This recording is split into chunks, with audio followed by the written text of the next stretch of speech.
Welcome back. Today, we are diving right into an absolutely wild story from ancient history. We're talking about a young king, a completely crumbling temple, and an astonishing discovery just hidden away in the rubble. It's a real historical narrative packed with political turmoil and a profound spiritual awakening, and honestly, the core message still hits really hard today. So picture this. How on earth does one forgotten book, literally buried inside a crumbling building, completely alter the trajectory of a whole nation? Just imagine inheriting a country that is entirely morally and politically bankrupt. Then, while you're right in the middle of trying to just clean up the physical mess of it all, you stumble across a lost document that spells out exactly why everything went so wrong. It's the ultimate historical mystery, and it really sets the stage for a dramatic turning point for the ancient nation of Judah. To really wrap our heads around the magnitude of this discovery, we've got to look at the rather grim historical backdrop here. Judah had just endured what you could basically call its dark ages. You had King Manasseh, who ruled for 55 long years, and his reign was just defined by massive, widespread idol worship. Then his son Amon takes over, but he's so corrupt he actually gets assassinated after just 2 years. 2 years! And the resulting chaos forces Amon's son Josiah onto the throne. Guys, Josiah was 8 years old. Think about that. An 8-year-old handed the keys to a completely crumbling kingdom.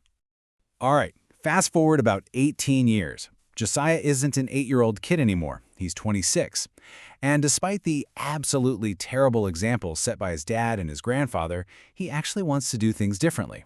So he kicks off this massive restoration project to fix up the neglected central temple in Jerusalem.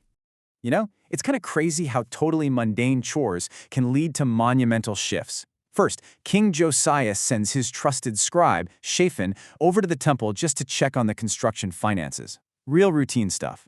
But while Shaphan is there, the high priest, a guy named Hilkiah, is rummaging through the dusty corners of the temple and literally stumbles upon a hidden scroll. And we're not talking about just any old scrap of parchment. It was a lost book of the law, literally the greatest archaeological and spiritual find of their era, and it had just been sitting there, buried under decades of dirt and dust.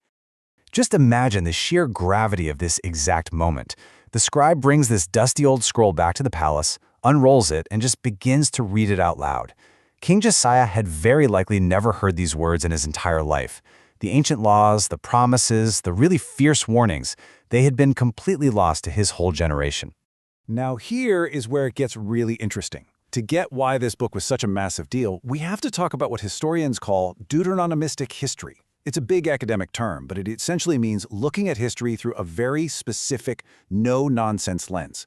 Obedience to God and His laws brings national blessing and protection, while turning your back on that to worship idols, well, that brings absolute, severe judgment. It's the exact framework the ancient Israelites used to make sense of their own historical wins and their really devastating losses. And that brings us right to the actual scroll they pulled out of the rubble. Scholars today widely agree that the text Hilkiah found was the Book of Deuteronomy. And Deuteronomy is practically the cornerstone of that exact theology we just talked about. It is absolutely packed with fierce, undeniable warnings about what will happen if the nation abandons God for idols. We're talking curses, losing their land, and just total destruction for disobedience.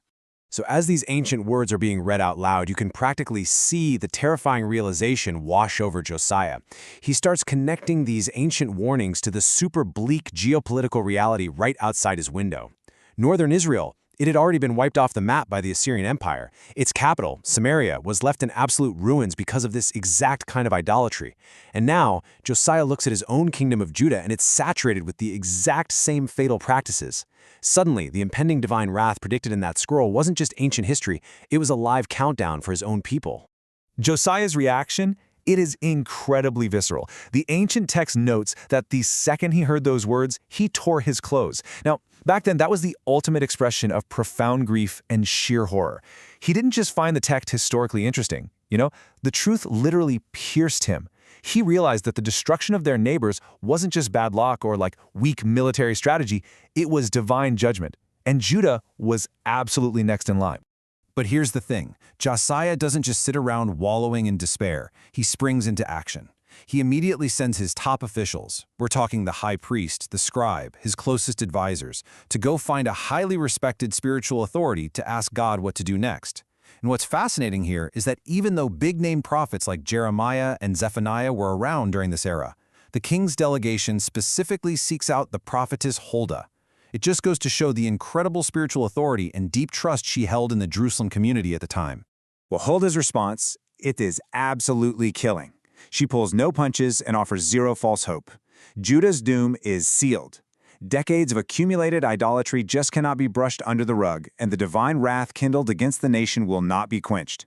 The disaster written in that newly found book is 100% coming. But then, and this is a huge turning point, right in the middle of this absolute doomsday prophecy comes this incredible twist of grace. Huldah delivers a second, highly personal message directed straight at King Josiah. It says, "Because your heart was responsive and you humbled yourself, I also have heard you."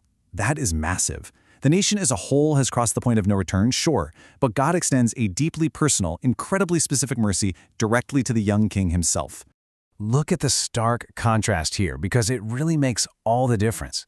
The kings right before Josiah, they had hearts made of stone. They completely ignored prophetic warnings and actively leaned into idol worship. But King Josiah, he heard the word, tore his clothes in genuine repentance, and he humbled himself. He desperately sought out God's guidance instead of getting defensive and trying to justify his actions. So what's the big takeaway we pull from all this source material? It really boils down to the immense power of a soft heart. God's mercy toward Josiah wasn't triggered because the guy was flawless or because he executed his religious rituals perfectly. Not at all. It was simply because he let the truth break his heart. A tender, responsive spirit is presented as the absolute highest value in this ancient narrative. Actually, there's this one fascinating little detail the text hints at. There were definitely other high-ranking officials standing right there in the room when that scroll was read aloud. They all heard the exact same words at the exact same time. But only Josiah received this specific promise from God. It leaves us with this powerful reminder that approaching truth with a humble, responsive spirit is truly what sets you apart. Which leaves us with a pretty provocative thought to wrap up today's explainer. Are you listening with a soft heart today? When you're confronted with hard truths, do you instantly throw up your walls and harden your defenses? Or do you humbly let it change you, just like Josiah did? The discovery of one lost book literally saved a king, but not because of the ancient ink on the page. It was because of his posture when he heard it. Thanks so much for joining me to explore this incredible piece of history. Take that question with you, and I'll see you next time for our next explainer.